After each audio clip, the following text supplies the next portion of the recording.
Thanks so much, Hanu, Nikki, and David, for encouraging us all to think about the impact that we can have for our communities in our work. For our next session, I'm incredibly excited to introduce two superstars of our European tech ecosystem, Sonali de Rycker, partner at Accel, and Taavet Hinrikus of Wise and Plural. Both are household names in European tech, and they have been an integral part of our community from the very early days. They'll be discussing how we can unlock the next big tech powerhouse. Please join me in welcoming Sonali and Taavet. Good morning, everyone. I've been asked to see if people can hear us at the back. A wave of hands, one hand, thank you. And thank you very much to the Visionaries team, to Rob and Seb and everybody for inviting us here. It's going to be fun. So, Taavet, if that's okay, can I kick off? I thought we'd maybe, just for the first couple of minutes of our session, because it's a very big topic, look at the rearview mirror and think about what the last couple of decades has been. So we've been on the ground here for 25 years, and in that period, I cannot tell you the number of times I've been asked the question, very quizzically, so why does European tech really have the right to win, given all the challenges and the constraints and the fragmentation? And I think the last 15 years, you would agree with me, has shown us that actually in certain industries and in certain situations, because it's been so hard, we've been forced to innovate. And there's a long list of great companies that have become household names, have become global category leaders because we found a way. And I would say Wise in FinTech is a poster child of that. But here we are asking the exact same question, right? 2025, 25 years after my first day in venture capital in Europe. And I think we're a lot more worried because it's true that Europe is punching way below its weight in AI, would we say? So, Taavet, maybe you've been at the coalface through it all. Is history going to rhyme? Are we going to find our own version of greatness like we have in certain spots? Or is it totally different this time? Thank you, Sonali. It's great to be here, and I've been looking forward to this. So, when I think about Europe, and I agree with you that this question of where is Europe, we've been talking about this for 25 years, and we'll keep on talking about it. But I think it's really important to try to break it down into the ingredients. And I think when we think of the ingredients, it comes down to talent, it comes down to capital, and lastly, regulation. So I think these three are things that we could cover when we're talking here. But just reflecting back, and if I think about European greatness, one of the things that comes to mind is fintech. And I think in fintech, Europe is deservedly the world leader. If you look at what we've built over the past 15 years, like I started building Wise in 2010, we launched in 2011. Yeah. And now if we look at, first of all, there was a recent article about the top 20 European biggest companies. That was dominated by fintech. Yep. And if we look at the large outcomes, we have Wise, we have Revolut, Klarna, Checkout, so many global leaders. Adyen, Monzo, it keeps going. Yeah. So many global leaders which have been built in Europe. So that gives me great comfort that we know how to do this in Europe. Yeah. And I think what gives me even more comfort is thinking about how the cycle of repeat founders is playing out. Wise would not have been built without Skype. I was the first employee at Skype, and I got my schooling at Skype and went on to build Wise.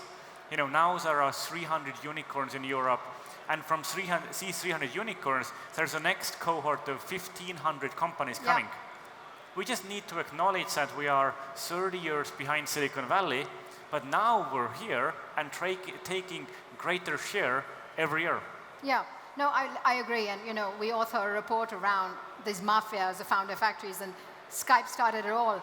And it's true that if you try to address this question, it's like comparing a PhD student, with someone in high school, because we are, as an industry, just earlier, right? We started in 2005, which is when the first unicorn was founded. And of course, so Kanta, we're 20 years in. If you think about the US market, it started with Fairchild and Intel. Well, it was in the 60s, right? So it's still early days. And of course, we're across so many different ecosystems, which is powerful because it's a very grassroots movement, but it is diluted in terms of the market. So it's slower and it's just less mature. But still, I think, the reality is if you look at AI, which is the real topic to discuss, from a research perspective, I mean, we have 2 of the Nobel Prize winners in physics and chemistry. We have 50% more citations and AI publications than the US. But yet, I think we're getting 10% of the capital in AI. And part of the issue is that we don't have those deep-pocketed incumbents. So I think one question to debate is how will we continue to prosper in a sector where, unlike the previous generation, where it was more application level, cloud was available, how do we do that today in an industry like AI where you need the compute, you need the data centers, and it is very, very expensive to get started? So I don't know, what's your view on some of the announcements around the 100 billion in data centers in France? You've been investing a lot around deep tech. I mean, maybe I'm coming back to the framework of talent, capital, regulation, and it's really the question of capital. And even when I was thinking about after building Wise what to do, one of the things that we zoned in was that we don't have enough founders turned investors in Europe. When I think about the people that I wanted to raise money when building Wise, I was always looking for people who have the experience, who have the scar tissue from building companies. I wanted to get someone who is 3-5 years ahead, who has some relevant advice to give, and capital as well. So, we're 5 partners at Plural. We've all built businesses, and that was the core thesis of we're building an early stage firm where we have a lot of scar tissue from building companies. I think the capital is being solved in the early stage. However, it's a lot more difficult when we come to the mid and late stage. And I think also we do need to talk about where does the capital come from. I find it a little bit tragic that we're trying to have GDP level impact on Europe, but we're doing it largely with American money. Like Plural is being funded a lot by US university endowments and so on. So like us, I wish there were more people in Europe writing these checks. It is well known that the Canadian pension funds invest a lot in venture. Why are the Canadian pension funds getting the benefit of European innovation? Why are the German pension funds not investing? Why are the French pension funds not investing? The UK and Italian ones. So I think that's something where we do need to think about how can we change this and how can we impact the regulation to make this change happen. Yeah, I mean, one of the facts that I don't think we talk about enough is just the reality of our public markets, because I think money and success just breeds more money. And I think the UK number of pension funds investing in the UK stock market is less than 5% at the moment, which is a very dismal number. And if you look at the reality, and I know you and I had a bit of a debate about this, but if people had to guess how many tech companies over 5 billion that were founded after 2000 are public in Europe and the UK, the number is 10. Tiny. This is not, and you're one of them. I mean, not Plural, Wise.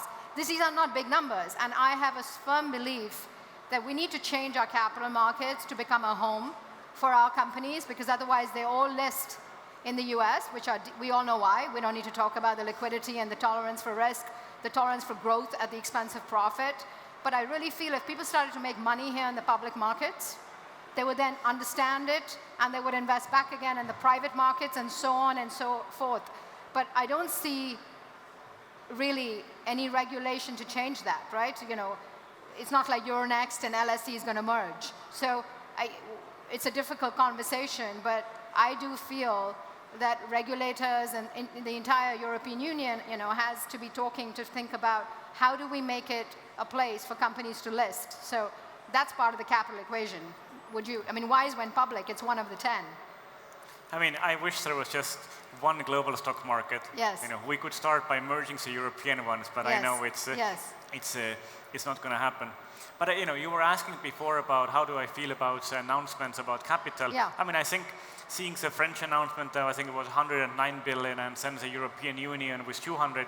I mean, I think that is absolutely great, and I think it's helping us play a little bit of catch up with the US. I think it's important also to think about other ingredients that we can get from governments, which is about regulation, and maybe let's cover the easier things first, like to build these data centers we need planning, we need energy. So there's a lot there where we need to get the regulatory machine to start humming a little bit quicker. Otherwise we are really doing the industry a huge disservice. I mean, I think it's back to the point, which is because we need the compute and the storage and the networking and the energy, it's very expensive. This wave is different. So we do need some changes in regulation, right? On the positive side. Right now we have a lot of announcements and positive news in the last week. The UK government announced something quite interesting in terms of the AI growth zones, which could move in a faster direction perhaps than Europe. We were talking about this because 27 countries don't have to agree. But it's probably the first time. Normally we say, let the governments go away, right? Like, isn't that the truth? But I wonder whether this time we need to co-opt them in a more active way to at least get the compute and the infrastructure. I mean, one of the reasons we invested in Nebius, it's a public company, but we were public about our investment, is because they are doing the GPU as a service, you know, the kind of the European CoreWeave equivalent in Finland, where you can do the right side of energy at a lower cost. So I hope we go the right way on that topic. But maybe I can bring up one more thing on an ingredient that, again, I don't think people talk about as much, is the willingness of early design customers in the AI effort. I don't know what your view is, but what we see from comparing our US companies and our European companies, and I just had a conversation with an entrepreneur this morning about that, it's light speed in the US, where industrial companies, financial services companies, retail companies are very happy to experiment with AI budgets. So it goes faster and it goes bigger. Whereas in Europe, it's really not the case, right? It's a long sales cycles, people have slush funds, but there's not a lot of money to experiment. I don't know whether people have the same view as this. So I think one of the reasons we're seeing some of our great European champions move earlier to the US, which I have to admit that we're seeing, is because there are some a lot more customers willing to kind of play around, because you have the tech and the talent, which you've talked about, but then you also have to have the customers to start to actually build a business. I don't know whether you have a view on this. I think this is something which is unfortunately kind of a European cultural issue. And I think it's a question of overall risk tolerance. Like, I think I remember seeing this 10, 20 years ago when it comes to entrepreneurship in Europe. Like the European young people did not see entrepreneurship as a way forward 10, 20 years ago. You know, if you look at an entrepreneur who failed, Europeans were like, ooh, I don't really want to deal with that. And you look at somebody who failed in the US and people are like, hey, he's an experienced person, I'd like to work with him. And I think we've seen that change, and we've seen it change because we have role models, you know, starting with Niklas and Skype, you know, Daniel Ek and Spotify. We have role models. People have seen, hey, Niklas is a dude just like me, you know, if he can do it, then I can do it. And I think that has made a lot of the European founders a lot more optimistic, and you know, so kind of like embracing risk. And there's a big change there, but I don't think we've seen the same yet on the design customer front. You know, if we're looking at Mittelstand in Germany, I just think they are more used to doing it the same way. I'm hopeful it's going to change. Like, if I think about some of the companies in our portfolio, I do hear positive news about how quickly they're getting these companies to try out more innovative solutions. And I think they're doing it more where it really hurts. And I think where it hurts has mostly to do with labor. You know, we have a company called Teton AI, which is in healthcare space. They are using CCTV monitors to augment nurses, and hospitals cannot find enough nurses. You know, same if we're looking at manufacturing. The companies doing manufacturing, they can't find enough people to do this job. So I actually think that we're going to feel the pain, which will force these companies to do it quicker. But I think that pain has been felt earlier in the US, unfortunately, and they are quicker to adopt. I mean, even leaving aside design customers, I think we know that it's a lot quicker to get adoption for new products in the US. Just things move faster. It's, Yes. it's culturally different, Yes. so it takes time. Yeah, no. Somebody smart said, culture is the software of the mind. I thought that was an amazing phrase because it just takes time to rewire, right? We're all a function of our past and our history. But maybe bringing it back with what you just said to what I opened with is how can we embrace our greatness, right? How can we take some of these constraints and challenges which are inevitable and maybe we pour some support from the government in terms of the infrastructure or these funds, which is great. Maybe we do see some more deregulation as opposed to more regulation around AI safety, but let other people talk about that because there's been a lot of conversation and the 28th regime. Let's assume we move forward. What else can we do? And one of the things that I'm hopeful for, and I wish somebody, maybe they're listening, is we have certain industries like financial services, like healthcare, like insurance, and many more, where we have a lot of data.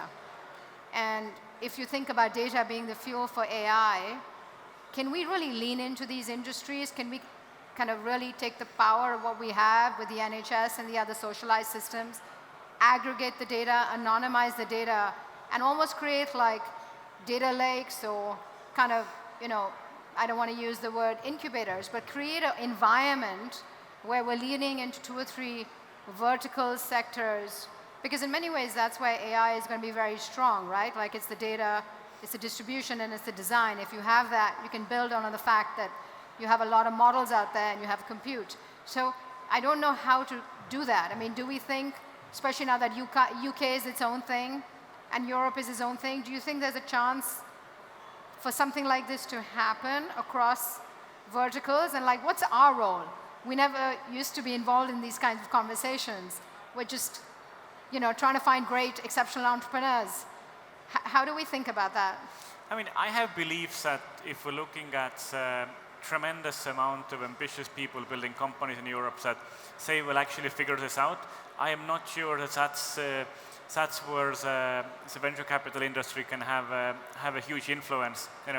Our job is to find the most ambitious people and arm them with a capital and arms them with some knowledge and advice. But I think it's really the entrepreneurs that will find it. And I think it also has to do with regulations that I wouldn't count on regulation helping that. I would much rather vote for less regulation around these things and having market forces figure this out. I think we can. I don't like to be negative, but I think we do have the question of regulation around AI that is kind of coming up really strong right now. And it's live, the AI. We had Vance talk about AI as an opportunity, and in Europe we're trying to put tape around it and kind of hamper it down. So I think I'm very concerned about we need a level playing field for European companies to compete globally. If the US goes one way and we're going a different way, we're only going to be hurting. So I think I'd love the people who are thinking about this to really think about the level playing field and how do we not hurt the European industry, because in the US they're trying to accelerate things. Yeah, no, I think that's the answer, isn't it? Maybe don't support us, but at least try to get out of the way and don't hurt us and create a level playing field. Just somebody mentioned that in the Paris event, one idea that was actually floated was actually all tech companies would have to create JVs in Europe, because right now we're just consumers of American tech, right? But the end result is we're consumers of European tech and a brick pool of profit. So do we do it the China way, where actually they have to create JVs so we get to know about the know-how? I mean, that's a whole different paradigm from what we're used to, and I don't quite think that's going to happen. Maybe that train has left the station. But what we do need is a movement and some exceptional entrepreneurs, and luckily we have a lot of them around. So I think we're out of time. Thank you, everyone.